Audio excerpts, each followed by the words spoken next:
Okay ka pala, bata. Tibay mo ah. Halika, mag-usap tayo.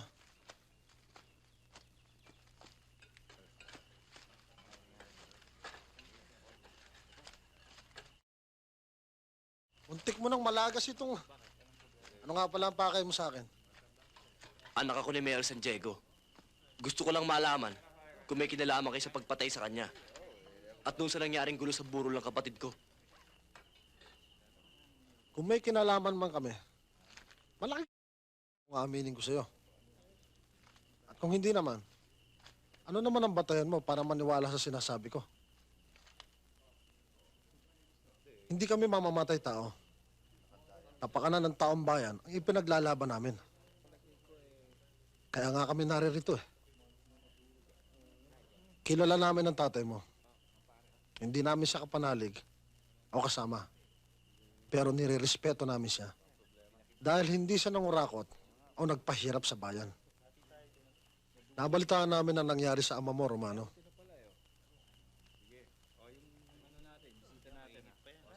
Mag-iingat ka.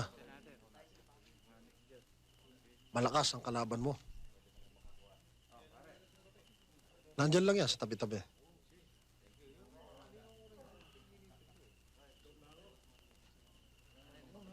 Yun nga ang hirap eh. Isa pa, sinumpa ako ng karahasan. Kaya lang eh, Hindi mo maiiwasan yan. Talagang ganyan ang buhay.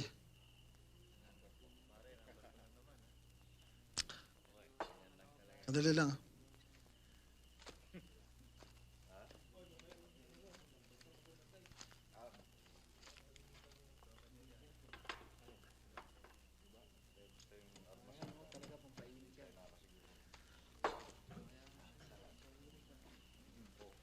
Bilang pagkilala sa kakayahan mo, tanggapin mo.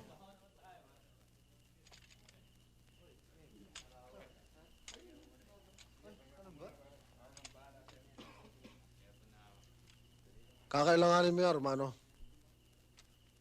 Hindi tayo nakakasiguro kung ano mangyayari sa panahon. Basta ito ang tandaan mo. Ano mang oras kailanganin mo ang tulong ko, nandun ako.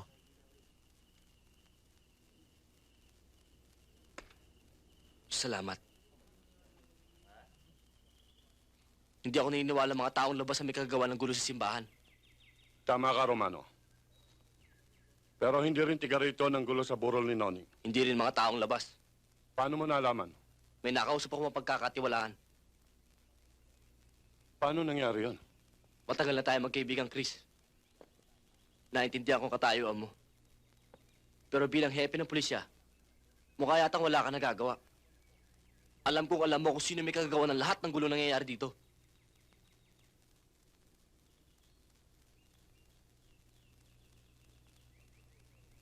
Ang totoo niya, Romano, kaya ako pinaluwas na Maynila ang pamilya ko. Dahil sa katayuan ko. Totoong hindi ako makakilos. Dahil nakagapos sa mga kamay ko. At kung natatandaan mo, ang tatay mo naglagay sa akin sa pwesto. Kaya nung mamatay siya, alam kong bilang na ang araw ko. Dahil kontrapartido si Mayor Antero. Bakit hindi ka magbitiw? Alam mo, Romano, kahit ganun lang pagkakakilala mo sa akin, kumikilos din ako. Pero oras na mabuo ko ang lahat ng ebidensyang laban sa mga taong gumagawa ng kagulo sa bayang ito. Saka mo malalaman ang hakbang ko. Eh bakit hindi tayo magtulungan? Darating tayo dyan. Nung isang araw may natanggap akong balita mula sa informer ko. Nakita raw nila si Nomer Santiago, yung isa sa dating bodyguard ng tatay mo. Nandun sa rest house, malapit sa playa, hindi kalayuan sa bayan. Ngayon, Chris, gusto ko lang matiyak kung yung nawawalang dating bodyguard ng tatay ko, sila ba ang pumatay sa kanya?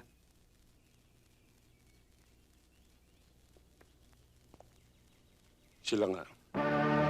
Wala kang ginawa! Eh, sinabi ko naman siya nakatali ang mga kamay ko eh. Pare, sandali lang. Boyong, dali mo nga rito yung pinakita mo sa akin kanina.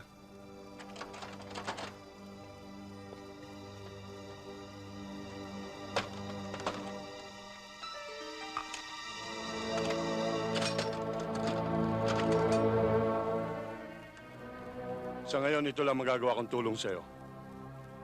Kakailanganin mo yan. Salamat, pare. Pasensya ka na. Nabigla lang ako.